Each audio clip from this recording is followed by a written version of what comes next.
कुछ लोग शासक कैसे बने? लगभग 50 वर्षों से हम अपने शासकों का चुनाव मतदान के जरिए करते आ रहे हैं, लेकिन बहुत पहले लोग शासक कैसे बनते थे? हमने अध्याय 4 में यह पढ़ा है कि कुछ राजा संभवतः जन यानी लोगों द्वारा चुने जाते थे, परंतु करीब 3000 साल पहले राजा बनने की इस प्रक्रिया में कुछ परिवर्तन दिखाई दिए। कुछ लोग बड़े बड़े यज्ञों को आयोजित कर राजा के रूप में प्रतिष्ठित हो गए। अश्वमेध यज्ञ एक ऐसा ही आयोजन था। इसमें एक घोड़े को राजा के लोगों की देखरेख में स्वतंत्र विचरण के लिए छोड़ दिया जाता था। इस घोड़े को किसी दूसरे राजा ने रोका तो उसे वहां अश्वमेध यज्ञ करने वाले राजा से लड़ाई करनी पड़ती थी।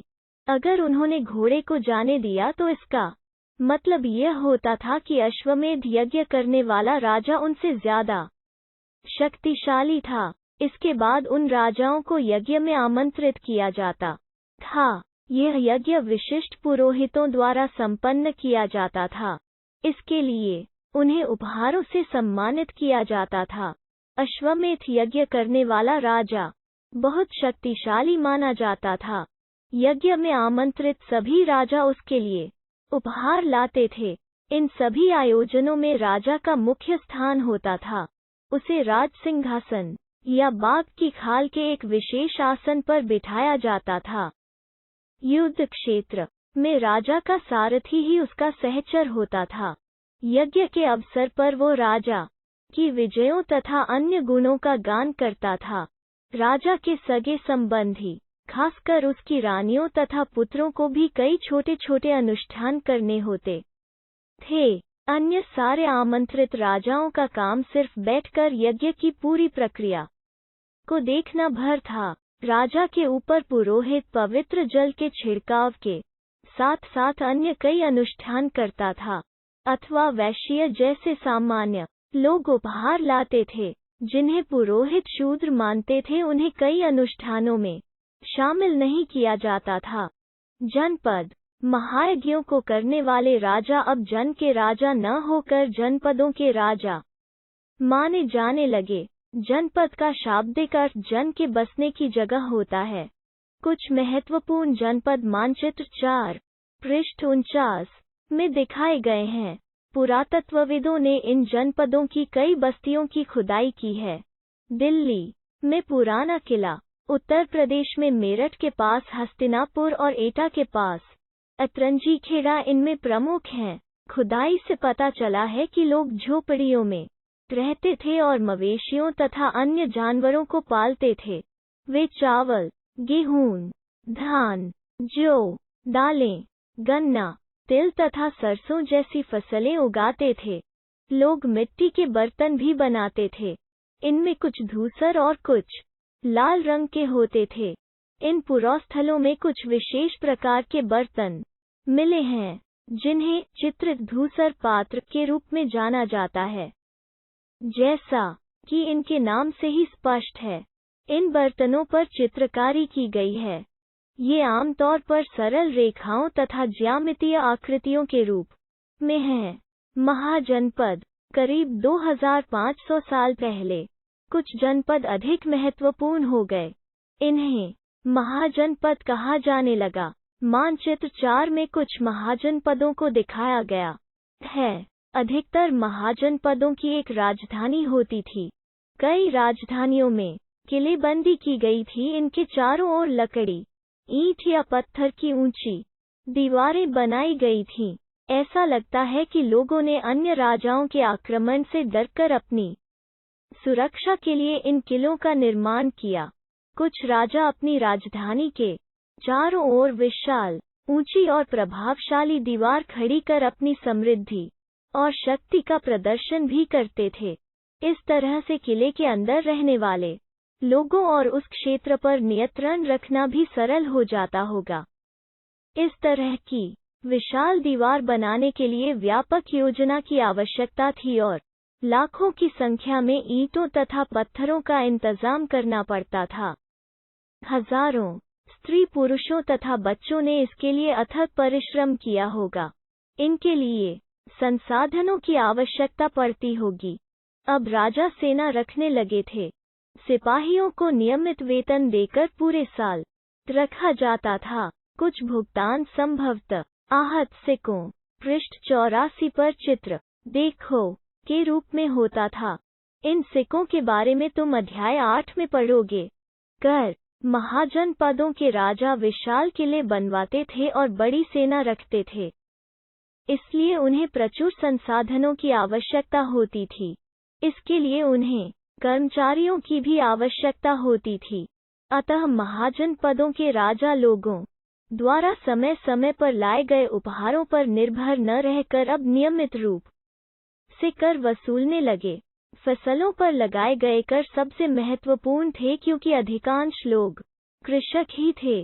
प्राय उपज का छठा हिस्सा कर के रूप में निर्धारित किया जाता था, जिसे भाग कहा जाता था। कारीगरों के ऊपर भी कर लगाए गए जो प्राय श्रम के रूप में चुकाए जाते थे, जैसे कि एक बुनकर, लोहार या सुनार को राजा के लिए महीने में एक दिन काम करना पड़ता था। पशुपालकों को जानवरों या उनके उत्पाद के रूप में कर देना पड़ता था। व्यापारियों को सामान खरीदने बेचने पर भी कर देना पड़ता था। तारांकन आखेटकों तथा संग्राहकों को जंगल से प्राप्त वस्तुएं देनी होती थीं। कृषि में परिवर्तन। इस युग में कृषि के क्षेत्र में दो बड़े परिवर्तन आए। हल के फाल अब लोहे के बनने लगे। अब कठोर जमीन को लकड़ी के फाल की तुलना में लोहे के फाल से आसानी से जोता जा सकता था। इससे फसलों की उपज बढ़ गई। दूसरे, लोगों ने धान के पौधों का रोपण शुरू किया। खेतों में बीज छिड़ककर धान उपजाने के बजाय धान की पौध तैयार कर उनका रोपण शुरू किया गया। अब पहले की तुलना में बहुत ज्यादा पौधे जीवित रह जाते थे, इसलिए पैदावार भी ज्यादा होने लगी। इसमें कमर तोड़ परिश्रम लगता था। ये काम ज्यादातर दासी तथा भूमिहीन खेतिहर मजदूर कमकार करते थे। सूक्ष्म निरीक्षण। क मगध मानचित्र 4 पृष्ठ 49 में मगध ढूंढो।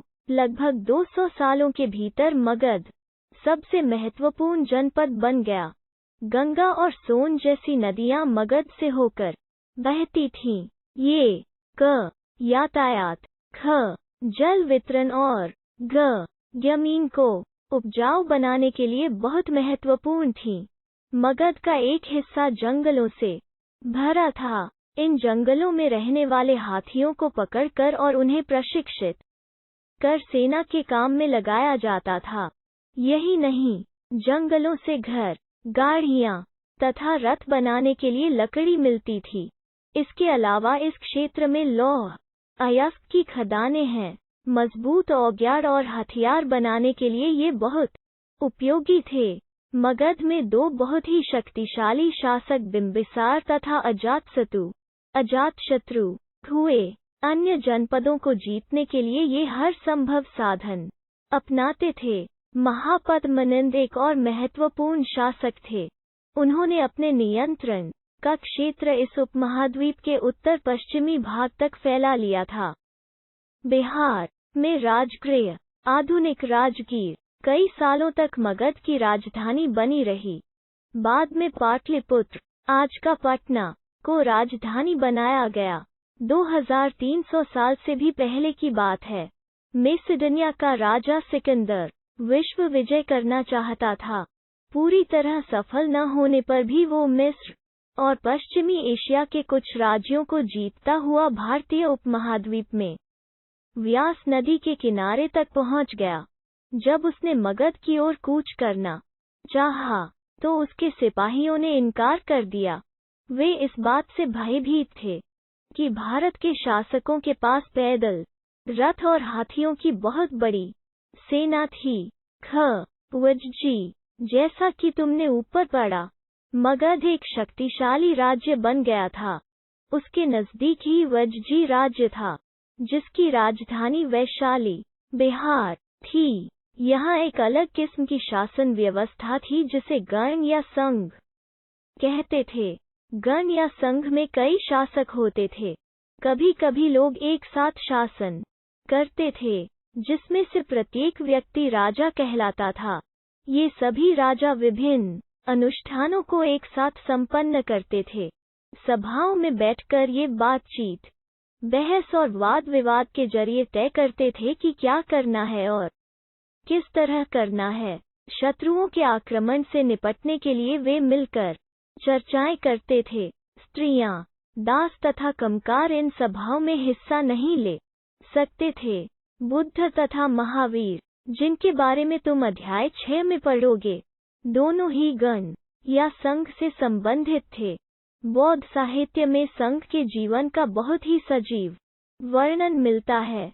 कई शक्तिशाली राजा इन संघों को जीतना चाहते थे। इसके बावजूद उनका राज्य अब से लगभग 1500 साल पहले तक चलता रहा। उसके बाद गुप्त शासकों ने गण और संघ पर विजय प्राप्त कर उन्हें अपने राज्य में शामिल कर लिया। इनके बारे में तुम अध्याय 10 में पढ़ोगे।